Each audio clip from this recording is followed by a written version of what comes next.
अब इन दोनों में आप अंतर देखना तो आपकी आंखें खुल जाएंगी महाराज। हम आपको 7 अंतर बताते हैं भीष्म पितामह और जटायु जी में। जटायु जी भी मरे, भीष्म पितामह भी मरे, दोनों की मृत्यु हुई, लेकिन दोनों की मृत्यु में अंतर है। भीष्म पितामह की मृत्यु बाणों की सैया मिली, लेकिन जटायु जी की मृत्यु राम जी की गोद में हुई।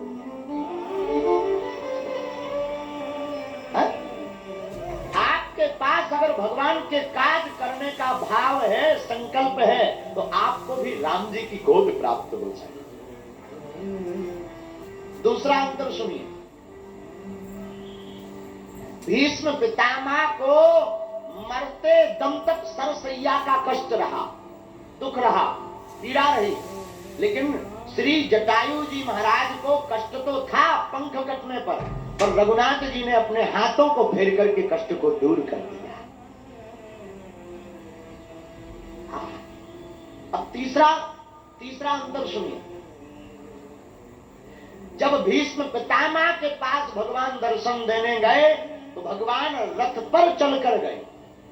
युधिष्ठिर जी, 5 पांडव, अर्जुन और भगवान भीष्म पितामह के पास भगवान रथ पर चलकर गए, लेकिन जटायु के पास भगवान पैदल चलकर गए।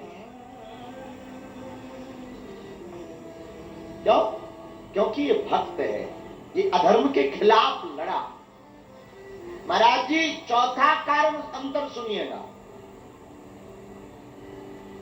भीष्म पितामह जी ने भगवान को पूजा, राम जी भीष्म पितामह जी के, ठाकुर जी भीष्म पितामह जी के पूज्य बने, लेकिन रामचरितमानस में जटायु जी के भगवान पूजक बने। और 5वां अंतर बड़ा अद्भुत है,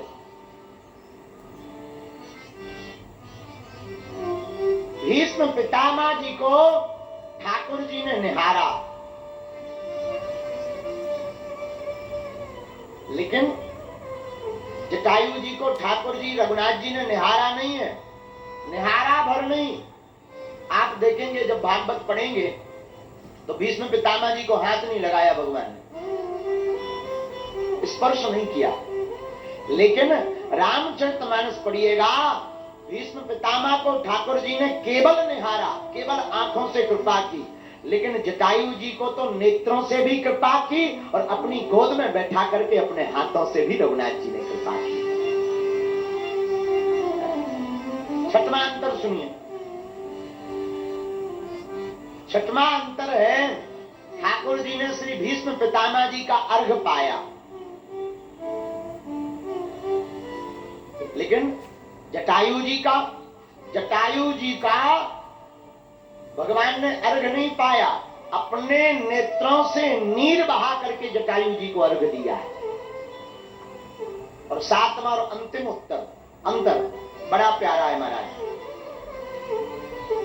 भीष्म पितामह की अंत्येष्टि के लिए, मृत्यु के लिए, जब मृत्यु हो गई, शरीर को जलाना था, तो भीष्म पितामह की अंत्येष्टि के लिए ठाकुर जी ने अपने हाथों से नहीं की, युधिष्ठिर जी से करवाई, लेकिन जब जटायु जी का प्राणांत हो गया तो लक्ष्मण जी से अंत्येष्टि नहीं करवाई, अपने हाथों से स्वयं रघुनाथ जी ने जटायु जी की अंत्येष्टि की।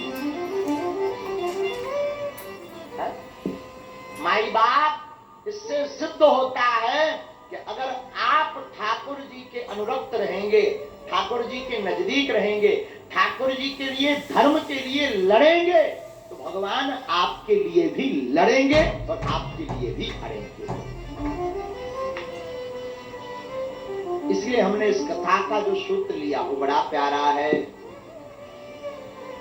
भगत के बस में है भगवान, भगत के बस में है भगवान।